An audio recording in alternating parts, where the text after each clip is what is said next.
ही guys, मेरा नाम है सचिन और आप देख रहे हैं सुपर हीरो कॉमिक्स। तो यार, कॉस्मिक थॉर के पिछले एपिसोड में हम देख चुके थे कि ओडिन फोर्स और वर्ल्ड सर्फेंट की पावर के साथ ब्लेक इतना पावरफुल बन चुका था कि थ्रॉग और डॉक्टर स्ट्रेंज तक उसका सामना नहीं कर पाए। वो हार जाते हैं और इसी वजह से ब्लेक को वो सीक्रेट पता चल जाता है जो सारे 10 रन्स को खतरे में डाल देगा। यानी सभी गार्डियंस की पावर का सोर्स और कुछ नहीं, यग्ड्रासिल यानी वर्ल्ड ट्री था। ये सब जानते ही ब्लेक सीधा उसे काटने के लिए निकल गया ताकि सारी पावर हासिल करके वो सबसे अपना बदला ले सके। यग्ड्रासिल के डिस्ट्रक्शन शुरू होते हैं। जो गॉड ब्लड उससे बहा वो सीधा अंडरवर्ल्ड में जाकर थॉर के पास पहुंचा था, जो देखकर थंडर गॉड समझ आता है कि ब्लेक किस हद तक जा चुका है। वहीं जेन यानी वेल्क्री ब्लेक को रोकने के लिए किसी से मदद नहीं मिली थी और वो कोई और नहीं ओडिन थे, जो इस वक्त कई वर्ल्ड्स दूर शराब में डूबे हुए। अब आगे क्या होगा आज के इस एपिसोड में हम यही जानेंगे। लेकिन गाइस, अगर आपने अभी तक कॉस्मिक थॉर का 12th एपिसोड नहीं देखा तो उसे यहाँ से देख लेना या फिर लिंक डिस्क्रिप्शन में मिल जाएगा। अब चलिए बिना किसी देर के आज की अमेजिंग वीडियो को शुरू करते हैं।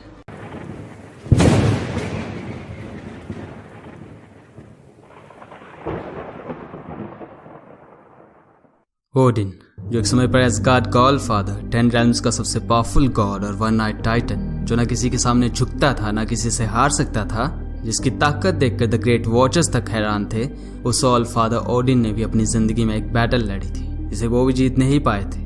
उस हार के दुख में ओडिन और उनकी वाइफ फ्रीगा कई दुनियाओं में गए, कई ऐसे रेल्म्स में गए जिनके बारे में किसी ने कभी सुना ही नहीं था, ताकि उस सदमे से उभर सके। फ्रीगा ने ओडिन को समझाने के लिए कई महीनों तक कोशिश की, लेकिन एक जिद्दी ओल्ड गॉड का पत्थर बन चुका दिल उसकी एक बात नहीं समझ पाया। और सबसे दुख की बात यह थी कि जब ओडिन को सब समझ आया तो बहुत देर हो चुकी थी। फ्रीगा चली गई, ओडिन अकेले पड़ गए। और फिर क्या था, दोबारा शुरू हुई ओडिन की एक और जर्नी। इस बार उन्होंने वो किया जो हर एक गॉड तब करता है जब वो अपने करीबी लोगों को खो देते हैं, यानी शराब की बोतल में एक नई उम्मीद या फिर कहीं शांति की तलाश करना। वेल्क्री यानी जेन ये देखते ही कि ओडिन एक बेबड़ा बन चुका है, उसे सीधा आकर एक मुक्का मार देती। ओडिन जमीन पर गिर जाते हैं।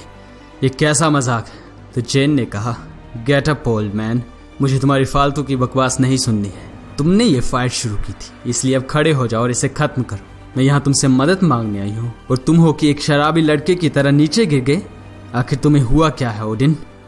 वेट, तुम इतने कमजोर कब से बन गए? गैस, वेल्क्री आज तक के सबसे पावरफुल गॉड्स में से एक को इतना कमजोर देखकर हैरान थी। तो ओडिन ने कहा, मेरी दया को मेरी वीकनेस समझने की गलती मत करो वेल्क्री, जो भी तुम खुद को इन दिनों कह रही हो। लेकिन अगर तुम्हें यही सुनकर खुशी मिलेगी तो यही सही। हाँ, मैं वो गॉड नहीं रहा जो मैं पहले हुआ करता था। मैंने अपनी पावर्स अपने बेटे को दे दी है। तुम्हारी और मेरी आखिरी मुलाकात के बाद मैंने बहुत कुछ खो दिया है। ये सब सुनकर जेन कहती है, मुझे समझ नहीं आ रहा मैं क्या कहूँ। ओडिन ने कहा, मुझे तुम्हारी दया नहीं चाहिए, ना ही मुझे जरूरत है। बस यहाँ से चली जाओ, मैं तुम्हारी कोई मदद नहीं कर सकता। जेन कहती है, लेकिन ये थॉर के बारे में। तो ओडिन ने कहा, ऑफ कोर्स ये उसी के बारे में, लेकिन अब वो अपना ध्यान खुद रख सकता है।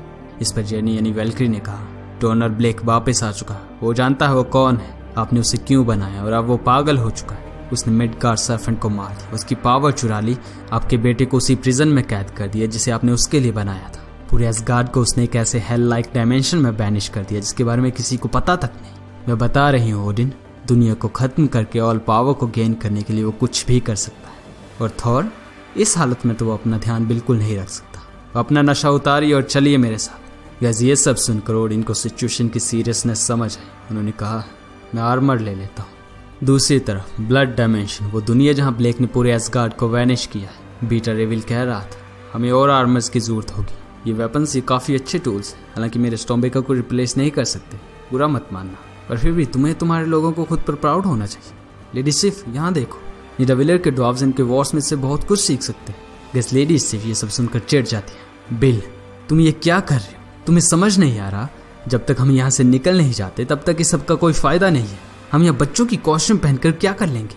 बिल ने कहा, हम जितना इस वक्त कर सकते हैं उतना कर रहे हैं। सिर्फ तुम एक गॉड हो, तुम्हें पता होना चाहिए। मिरेकल्स में विश्वास करना, यही तो फेथ का मतलब होता है। गैस, बीटा रेविल सिर्फ से फेथ की बात कर ही रहा था कि तभी कोई वहाँ दूसरी डायमेंशन से आ पहुँचता है। ये थ्रॉग, लॉकचा और डॉक्टर स्ट्रेंज थे। स्ट्रेंज ने आते ही कहा, सॉरी हम लेट हैं, काफ़ी समय हो गया इस रेल में आए हुए। स्ट्रेंज को वहाँ देखकर सिर्फ खुश हो जाती है क्योंकि फाइनली अब वो वहाँ से निकल पाएंगे। स्ट्रेंज ने कहा, तुम्हें देखकर अच्छा लगा सिर्फ। ना वो, अब हम तुम्हारी क्या हेल्प कर सकते हैं? सिर्फ कहती है, हमें अभी के भी एसगार्ड वापस जाना होगा। स्ट्रेंज ने कहा, हाँ ऑफ कोर्स, हालांकि मुझे ये एडमिट करना पड़ेगा, मैं इतने सारे लोगों को यहाँ एक्सपेक्ट नहीं कर रहा था। वैसे क्या वो भालू है? कैसे डॉक्टर स्ट्रेंज की बातें चली हुई थी कि तभी पीछे से किसी ने कहा, ओह स्टीफन तुम यहाँ? अब मैं इसे और कैसे मजेदार बना सकता हूँ? कैसी लोकी था, वो अभी मरा नहीं है। उसने कहा, हाँ कहो कहो सेठ, कहो कि तुम्हें मेरी हेल्प चाहिए। लोकी को यहाँ देखना डॉक्टर स्ट्रेंज को बिल्कुल भी पसंद नहीं आया। हेलो लोकी, लोकी ने कहा। नाउ स्टीफन, मुझे पता है मैं चीज़ों को वैसे नहीं देखता जैसे तुम देखते हो, लेकिन इस सिचुएशन में मुझे सिर्फ एक ही बात समझ आ रही है कि तुम्हें मेरी हेल्प चाहिए। और हाँ, कोई बात नहीं, तुम्हें शुक्रिया कहने की कोई ज़रूरत नहीं है। मैं लोकी तुम्हारी मदद करूँगा क्योंकि मुझे तुम्हारी चाहिए। आज हम दोनों एक ही दुश्मन के कॉमन एनिमी हैं। तो फिर शुरू करें। हेल के गेट्स को ओपन करो स्टीफन। उधर एसगार्ड पर डोनाल्ड ब्लेक पागल हो चुका था। वो बुरी तरह से यग्ड्रासिल को काट रहा है। और हाँ यही, दिखाओ मुझसे बात करो। पर तभी बैल कोई चीज आकर ब्लेक पर अटैक कर देती है। ब्लेक ने कहा, ओह नहीं, क्या ये सच है कि एक आदमी इतना लकी भी हो सकता है? क्या फ्रॉग प्रिंस खुद दोबारा पिटने के लिए आया है? ये थ्रॉग था। उसने कहा, हाँ तुमने सही कहा, मैं वापस आ गया। शायद तुम सच में लकी हो।